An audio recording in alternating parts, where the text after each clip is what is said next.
A Seattle man charged with murder related to a mass shooting in 2020 was released to home detention at his grandmother's house ahead of his trial. William Tolliver, 27, was charged with first-degree murder and 6 counts of first-degree assault, as well as unlawful possession of a firearm, in relation to the January 2020 shooting. The shooting unfolded outside a McDonald's and left 1 woman dead and 6 others injured, including a child and a woman with intellectual and physical disabilities. A King County Superior Court judge granted Tolliver a pre-trial release last Thursday, with Tolliver officially released on Wednesday.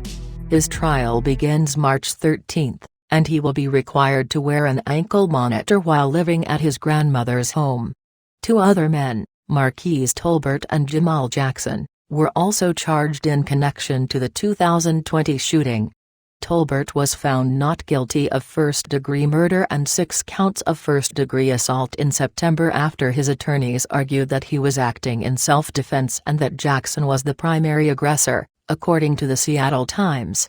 Jackson was found guilty of first-degree unlawful possession of a firearm and was sentenced to 16 months in prison in 2021. Prosecutors say Tolbert and Tolliver were in a rival gang to Jackson's.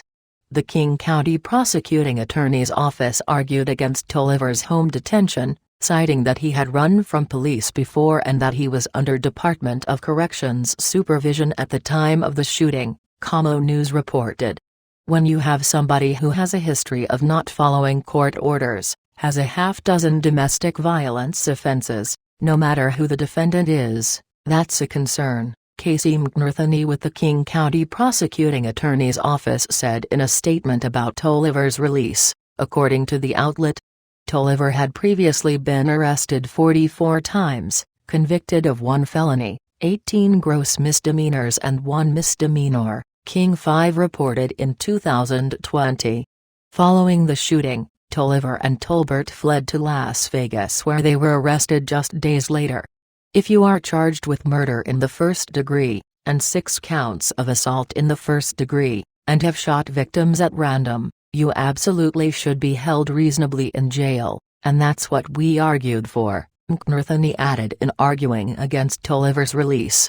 Tolliver's attorneys argued that he had been in the local jail for more than 3 years while awaiting trial. Those 3 years have been exceptionally harsh due to COVID-related changes and the deteriorating condition of the facility itself, court documents stated, according to KOMO News.